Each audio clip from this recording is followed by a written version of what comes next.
السلام علیکم ورحمۃ اللہ وبرکاتہ۔ الحمد للہ رب العالمین والصلاة والسلام علی رسولہ الکریم، اما بعد فاعوذ باللہ السمیع العلیم من الشیطان الرجیم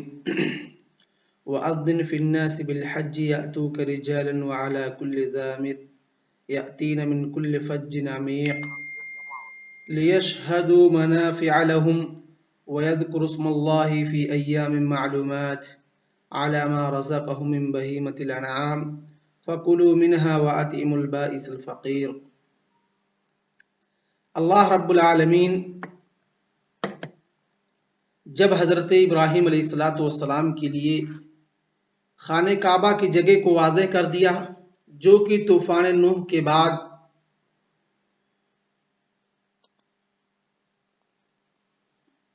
مٹ چکا تھا، اس کی جگہ واضح نہیں تھی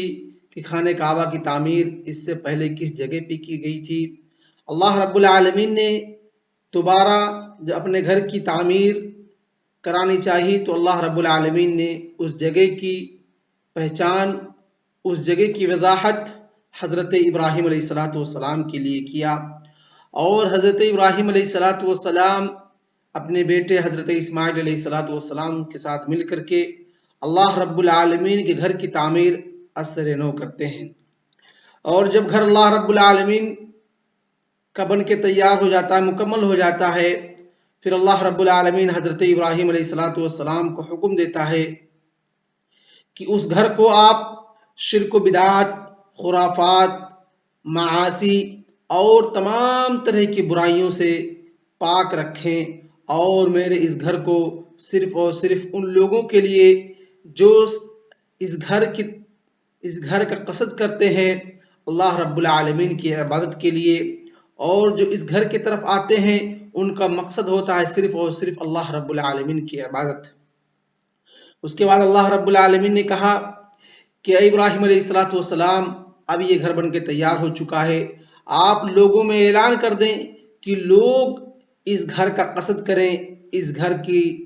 زیارت کے لیے آئیں، حج اور عمرہ جیسے مناسک کو ادا کرنے کے لیے یہاں پر تشریف لائیں۔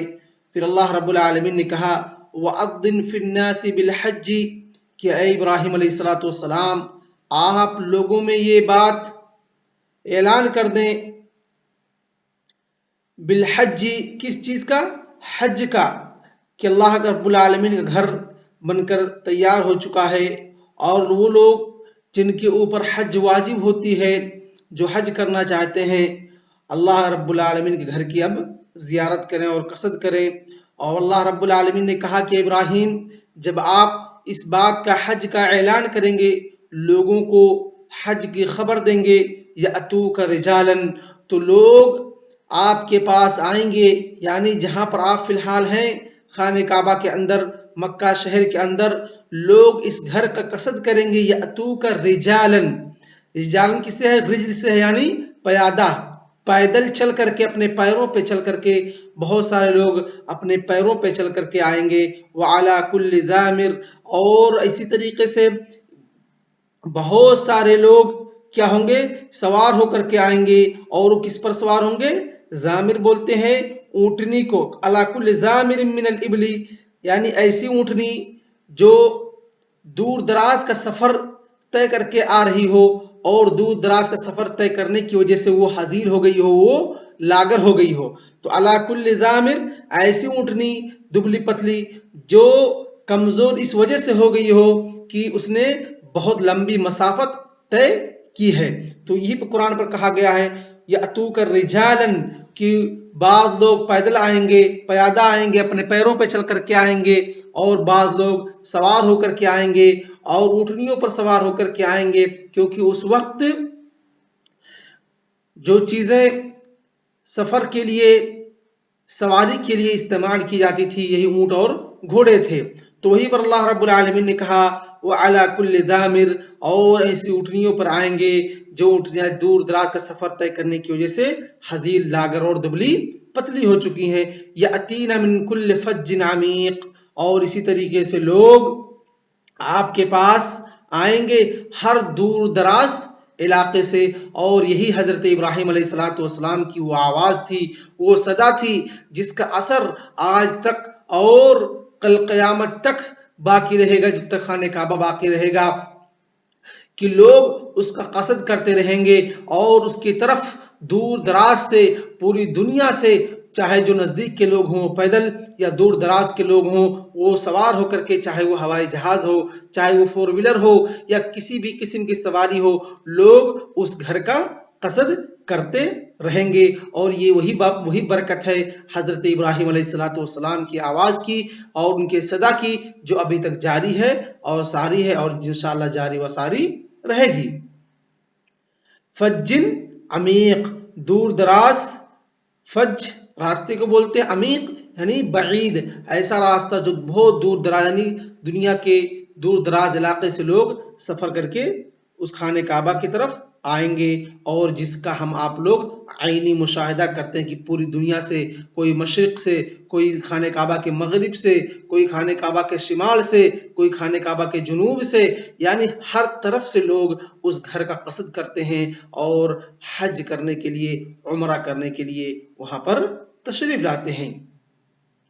اور پھر اللہ رب العالمین نے کہا لِيَشْهَدُوا مَنَافِعَ لَهُمْ وَيَذْكُرُوا اسْمَ اللَّهِ فِي أَيَّامٍ مَّعْلُومَاتٍ عَلَىٰ مَا رَزَقَهُم مِّن بَهِيمَةِ الْأَنْعَامِ فَكُلُوا مِنْهَا وَأَطْعِمُوا الْبَائِسَ الْفَقِيرَ لِيَشْهَدُوا مَنَافِعَ لَهُمْ، تاکہ لوگ اپنے فائدے تاکہ ان کو فائدہ پہنچے، ان کو فائدہ لاحق ہو۔ کیسا فائدہ؟ دنیاوی فائدہ بھی اور دینی فائدہ بھی، کیونکہ جب وہ خانہ کعبہ کا قصد کر کے آئیں گے، بیت اللہ مسجد حرام کا قصد کر کے آئیں گے، تو جو دنیاوی فائدہ ہوگا ان کو ثواب ملے گا، اور اللہ رب العالمین ان کے گناہ کو ختم کر دے گا، اور وہ اسی طریقے سے حج کرنے کے بعد لوٹیں گے جس طریقے سے ایک نومولود بچہ ہوتا ہے، اس کا کوئی گناہ نہیں ہوتا، جیسا کہ اللہ کے رسول صلی اللہ علیہ وسلم نے فرمایا من حج ولم يرفث ولم يفسق رجع كيوم ولدته امه، کہ جس نے حج کی اور فسق و فجور اور رفث کے کام نہیں کیے تو وہ حج کرنے کے بعد اسی طریقے سے لوٹتا ہے جس طریقے سے كيوم ولدته امه، جس طریقے سے اس کے ماں نے اس کو جنم دیا تھا، اس کے ماں نے اس کو پیدا کیا تھا، اس کے اوپر کوئی گناہ نہیں تھا۔ تو وہی کہا لِيَشْهَدُوا مَنَافِعَ لَهُمْ، تاکہ یہ اپنی دنیاوی فائدے بھی اور دینی فائدے یعنی گناہوں کو ختم کرنا، گناہوں کو معاف کرنا اور ان کو نیکی دینا، اور اسی طریقے سے جو دنیاوی فائدے ہیں وہ کی تجارت اور تمام چیزوں سے آشنا ہونا۔ وَيَذْكُرُوا اسْمَ اللَّهِ فِي أَيَّامٍ مَّعْلُومَاتٍ عَلَىٰ مَا رَزَقَهُم مِّن بَهِيمَةِ الْأَنْعَامِ، اور اسی طریقے سے وہ لوگ اللہ رب العالمین کا نام لیں گے، اللہ رب العالمین کا نام لیں گے کس چیز پر؟ عَلَىٰ مَا رَزَقَهُم مِّن بَهِيمَةِ الْأَنْعَامِ، ان جانوروں پر جو اللہ رب العالمین نے ان کو عطا کیا ہے، جو اللہ رب العالمین نے ان کو دیا ہے۔ بہیمۃ الانعام کسے کہتے ہیں؟ بہیمۃ الانعام سے مراد گائے، بکری، اونٹ اور بھیڑ دمبے ہیں۔ بہیمۃ الانعام سے کیا مراد ہے؟ اونٹ، گائے، بکری، بھیڑ اور دمبے، یہ جانور کو کیا کہتا ہے؟ بہیمۃ الانعام کہا جاتا ہے۔ کہا وَيَذْكُرُوا اسْمَ اللَّهِ عَلَىٰ مَا رَزَقَهُم مِّن بَهِيمَةِ الْأَنْعَامِ فِي أَيَّامٍ معلومات۔ تو ایام معلومات سے مراد کیا ہے؟ ایام معلومات سے مراد 10 ذی الحجہ، 11 ذی الحجہ، 12 ذی الحجہ اور 13 ذی الحجہ، یوم النحر و ایام التشریق، یعنی کہ 4 دن مراد ہے، یعنی ان 4 دن آدمی قربانی کر سکتا ہے، جیسا کہ حضرت ابن عباس رضی اللہ تعالی عنہ کا قول ہے کہ انہوں نے اس آیت کی تفسیر کرتے ہوئے کہا ایام معلومات و ایام التشریق و ایام النحر، کہ ایام التشریق، ایام المعلومات سے مراد کیا ہے؟ یوم النحر یعنی 10 ذی الحجہ، اور اس کے بعد ایام التشریق جو ہیں 11، 12 اور 13۔ کہا وَيَذْكُرُ اسْمَ اللَّهِ فِي أَيَّامِ معلومات، اور جو معلومات دن ہیں جن کو اللہ رب العالمین نے واضح کر دیا، یعنی 10 تاریخ، 10 ذی الحجہ، 11 ذی الحجہ، 12 ذی الحجہ اور 13 ذی الحجہ، ان ایام معلومات میں اللہ رب العالمین کا نام لے کن چیز پر؟ ان جانوروں پر جن کو اللہ رب العالمین نے ان کو عطا کیا ہے، جو اللہ رب العالمین نے ان کے لیے مہیا کر کے رکھا ہے۔ فَقُلْ، جب تم ان جانوروں کی قربانی کر دو، ان پر ان کو اللہ رب العالمین کے نام، ان پر اللہ رب العالمین کا نام لے کر کے ذبح کر چکے ہو، تو کیا ہے؟ فَكُلُوا مِنْهَا وَأَطْعِمُوا الْبَائِسَ الْفَقِيرَ، تو لوگو ان جانوروں کے گوشت جو ہے اللہ رب العالمین، کیونکہ اللہ رب العالمین تمہاری نیتوں کو دیکھتا ہے، لَن يَنَالَ اللَّهَ لُحُومُهَا وَلَا دِمَاؤُهَا وَلَكِنْ يَنَالُهُ التَّقْوَى مِنْكُمْ، اللہ رب العالمین کو ان جانوروں کو نہ تو خون پہنچتا ہے نہ تو گوشت پہنچتا ہے، بس اللہ رب العالمین کے پاس اگر کچھ پہنچتا ہے تو تمہارا نیت ہے اور تمہارا تقوی ہے۔ تو کہا فَكُلُوا مِنْهَا وَأَطْعِمُوا الْبَائِسَ الْفَقِيرَ، تو وہ گوشت، وہ جانور جن پر تم اللہ رب العالمین کا نام لے کر کے ذبح کی ہو، تم ان کے گوشت کو خود بھی کھا سکتے ہو، اور اسی طریقے سے ان جانوروں کو گوشت کو اطعموا البائس الفقیر، جو فقیر لوگ ہیں، جو تنگ دست ہیں، جو مسکین ہیں، جن کے پاس گوشت کی فراوانی نہیں ہے، جو گوشت نہیں مہیا کر سکتے ہیں، اس کا انتظام نہیں کر سکتے ہیں، ان لوگوں کو بھی، اپنے فقیر مسکین بھائیوں کو بھی ان کو کھلاؤ اور ان کو بھی اپنے اس خوشی میں شامل کرو۔ اس کے بعد جب اللہ رب العالمین فرماتا ہے کہ جب تمہارے اعمال حج کے ہو جائیں، ثم ليقضوا تفثهم وليوفوا نذورهم وليطوفوا بالبيت العتيق، کہ اے لوگو پھر اپنے تم میل کچیل کو، تفث کسے کہتے ہیں؟ میل کچیل کو، کہ پھر اللہ رب العالمین نے کہا کہ اے لوگو پھر آپ لوگ اپنے تفث، اپنے میل کچیل کو دور کرو، وَلْيُوفُوا نُذُورَهُمْ، اس سے مراد کیا ہے؟ اس سے مراد تحلل اصغر یا تحلل اول ہے، یعنی جب آدمی 10 ذی الحجہ کو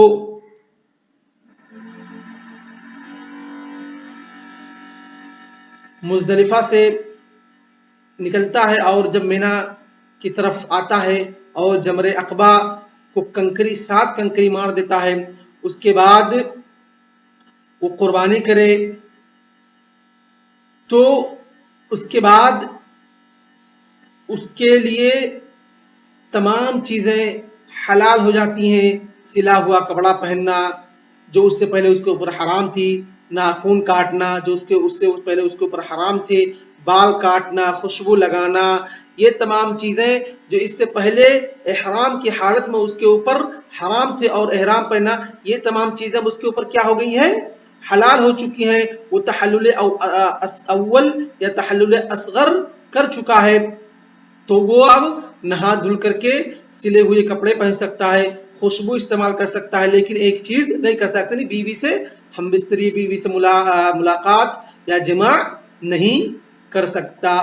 تو وہی اللہ رب العالمین نے کہا ثم ليقضوا تفثهم، پھر تم لوگ نہا دھل کر کے اپنے میل کچیل کو دور کرو۔ اور اسی طریقے سے اگر تم میں سے کوئی بندہ نظر مان کے رکھا تھا پہلے کہ اگر میں نے اللہ رب العالمین نے اگر مجھے اپنے گھر کی زیارت کی توفیق عطا فرمائی، میں فلاں نیکی کام کروں گا یا فلاں چیز کروں گا، اگر کسی نے اس طریقے سے کوئی نظر مان کے رکھی ہے تو اس کو کیا کرے؟ وَلْيُوفُوا نُذُورَهُمْ، تو وہ لوگ کیا کریں؟ اپنے نظروں کو جو انہوں نے نظر مان کر کے رکھے ہیں، ان نظروں کو کیا کرنا ہے؟ ان کو پورا کرنا پڑے گا۔ اللہ رب العالمین نے کہا ان نظروں کو پورا کریں۔ وَلْيَطَّوَّفُوا بِالْبَيْتِ الْعَتِيقِ، اور اس کے بعد عتیق کے معنی ہوتے ہیں قدیم، عتیق کے معنی کیا ہوتے ہیں؟ قدیم، اور یہ بات خانہ کعبہ پر صادق ہے کیونکہ وہ قدیم گھر ہے۔ کیا ہے وہ؟ قدیم گھر ہے، جو کہ حضرت آدم علیہ السلام کے زمانے میں بنائی گئی، اس کے بعد طوفان نوح میں تباہ ہو گئی، اس کے بعد پھر اس کی تجدید عصر نو حضرت ابراہیم علیہ السلام نے کی، جو تب سے لے کر کے ابھی تک باقی ہے۔ تو کہا وَلْيَطَّوَّفُوا بِالْبَيْتِ الْعَتِيقِ، اور جب آدمی رمے جمرہ کو اور جمرہ عقبہ کو کنکری مار چکا ہے اس کے بعد وہ کیا کرے؟ طواف کرے. اور یہ کون سی طواف ہوگی اس دن وہ طواف افاضہ ہوگی یا طواف زیارت جسے کہتے ہیں، طواف افاضہ یا طواف زیارت، جو کہ حج کے ارکانوں میں سے ایک رکن ہے. اور اس سے پہلے ایک طواف ہے، اس کے بعد بھی ایک طواف ہے. ایک ہے طواف قدوم، جب آدمی مکہ میں داخل ہوگا، کھانے کا جب حج کرنے کے لیے آئے گا تو اس وقت ایک طواف کرے گا. بعض لوگوں نے اس کو طواف واجب کہا ہے، بعض لوگوں نے علماء نے اس کو سنت کہا ہے. اور اس کے بعد جو 10 ذی الحجہ کو رمی جمرہ کنکری مارنے کے بعد جو طواف کرے گا وہ طواف ہے افاضہ یا طواف زیارت کہتے ہیں، جس کو حج کے رکنوں میں سے ایک رکن کہا گیا ہے. اس کے بعد جو تیسری طواف ہوگی وہ طواف وداع ہوتی ہے. بعض علماء نے اس کو واجب کہا ہے، بعض علماء نے اس کو سنت موقدہ کہا ہے. لیکن حاجت کی بنا پر وہ طواف ساقط ہو جاتی ہے. جیسے کہ حائضہ عورت ہے، اگر کوئی حائضہ ہوگی تو اس سے وہ طواف وداع ساقط ہو جائے گی، نہیں تو طواف وداع کرنی پڑے گی. اسی وجہ سے علماء کے مابین اس کے اندر اختلاف ہے. بعض لوگوں نے سنت موقدہ کہا ہے اور بعض لوگوں نے اس کو واجب کہا ہے. تو یہ کہا وَلْيَطَّوَّفُوا بِالْبَيْتِ الْعَتِيقِ، اور اللہ رب العالمین کا گھر جس کا آپ قصد کر کے آئے ہیں اس کو چھوڑنے سے پہلے آپ اس کی طواف کریں. اور آج کا درس ہم اسی پر اکتفا کرتے ہیں. وصلی اللہ علی نبینا محمد وعلی آلہ وصحبہ اجمعین. والسلام علیکم ورحمۃ اللہ وبرکاتہ.